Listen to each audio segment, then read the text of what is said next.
Magandang araw mga kazam! Nandito ako ngayon sa 101 Sea Breeze Residences. Location, Barangay Pundakit, San Antonio, Zambales. Ito po yung frontage na binibenta naming property, di ba? So ito, meron ditong dalawang commercial area, sold na po. Then doon, meron ding isang commercial area, sold na rin. Yung isang commercial lot na yon, kami po yung nakabili.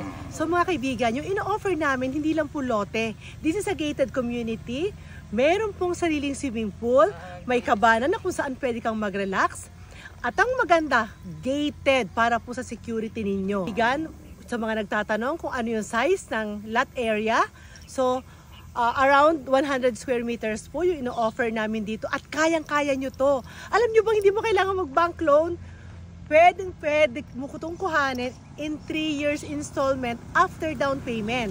And ang maganda, in-house lang po. So wala nang marami requirements. So kung ikaw OFW ka, hindi mo na kailangan mag-bank loan. Contact mo lang ang Zam Realty, then explain namin sa iyo kung paano mo makukuha ng easy payment terms. So sa mga kaibigan, ito po yung area. Alam nyo ba, ilang lote na lang yung natitira dito. And ang maganda pa dito, paglabas mo dito sa gate ng 101 Sea Breeze, lalakad ka po dito. Ito yung magiging access natin sa Sunset Strip. Diretso lang po dun yung lakad. Focus mo dyan, Renato. Huwag mo nang pakita yung bag ko. Di ba? So doon, pag nalakad mo doon, around 700 meters lang, na doon ka na sa tabing dagat. Or, dito, sundan mo ako ato. Di ba? So imagine, ilang lote lang yung natitira. Pero ang total po nito is 51 lots.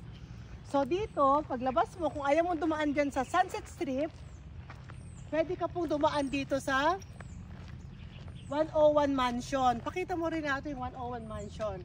Yung 101 Mansion is pag-aari din po ng Zam Realty.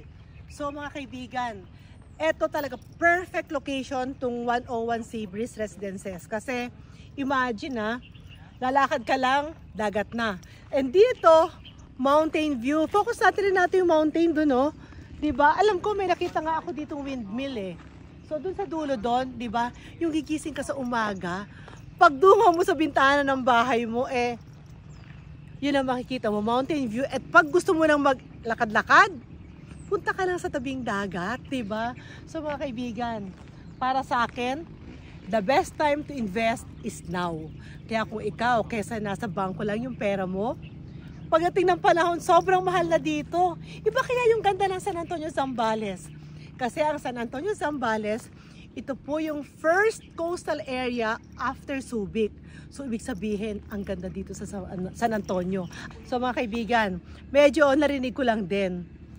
I-develop talaga for tourism ang bayan ng San Antonio. Kaya, sure ako, mas lalong tataas ang value dito. Kaya kung ikaw naghahanap ka ng property, dito ka na sa 101 Sea Breeze Residences. Ulitin ko yung location ha. Location po natin, Barangay Pundakit, San Antonio, Zambales. So mga kaibigan, alam nyo naman i-google nyo lang. Pundakit Beach. Sikat yan, kilala yan. Hindi mo na kailangan sumakay pa ng eroplano para makapunta ka sa magandang beach. Dito lang sa Zambales, nandito na. San Antonio lang. So, message mo ako pag gusto mo talagang mag-reserve at gusto mo magkaroon din dito ng property sa 101 Sea Breeze Residences.